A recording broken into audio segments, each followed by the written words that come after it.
საქართველოს ტექნოლოგიური მომავალი ქართველმა ახალგაზრდებმა ინფორმატიკის საერთაშორისო ოლიმპიადაზე მნიშვნელოვან წარმატებას მიაღწიეს. Როგორი იყო მათი მოსამზადებელი გზა, ანი უჩხიკიძე კი ამბობთ.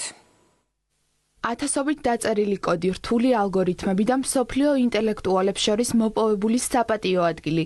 ინფორმატიკის 38 საერთაშორისო ოლიმპიადაზე ქართველმა მოსწავლეებმა წარმატება მოიპოვეს. ღონისძიებამ 90-ზე მეტი ქვეყნიდან 400-მდე ახალგაზრდა შეკრიბა, სადაც მსოფლიოს საუკეთესო მოსწავლეებს შორის ქართველებმა ვერცხლისა და ბრინჯაოს მედლები მოიპოვეს. დატვირთული იყო მომზადება ამ ოლიმპიადისთვის. დაჯილდოების ცერემონიაზე კი რო გამოვედი, ძალიან დიდ სიამაყეს გრძნობდი, რადგან ვიცოდი, რომ ეს ქვეყნისთვის მნიშვნელოვანი მიღწევა იყო. ეს ოლიმპიადა ჩემთვის ყველაზე მნიშვნელოვანი ოლიმპიადაა, რადგან უკვე 3 წელია ვემზადები და წელს ავიღე ბრინჯაოს მედალი, რაც წინა წლის შედეგი გავაუმჯობესე. მსოფლიო ასპარესზე გასვლამდე ნაკრებმა რთული მოსამზადებელი გზა გაიარა. გუნდი ინფორმატიკის ეროვნული ოლიმპიადებისა და დამატებითი ტურების საფუძველზე შეირჩა.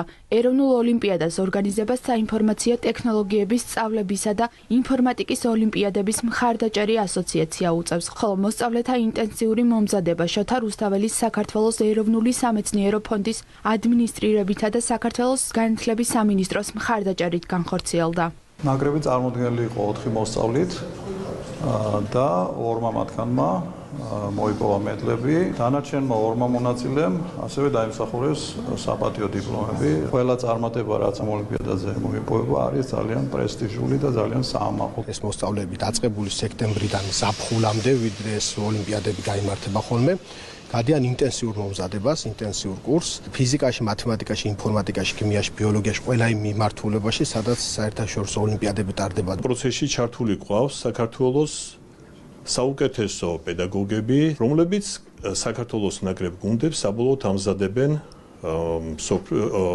საერთაშორისო ოლიმპიადებისთვის.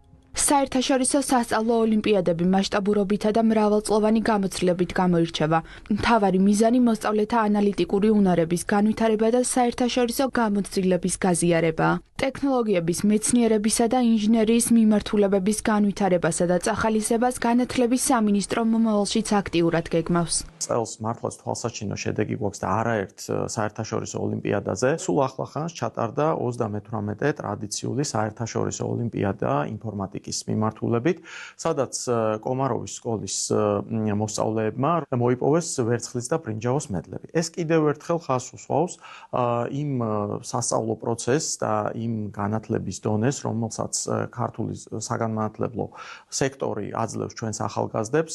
ახალგაზრდა ქართველი ტალანტების ეს ტრიუმფი კიდევ ერთხელ მკაფიოდ აჩვენებს, რომ საქართველოს ციფრული მომავალი საიმედო ხელშია.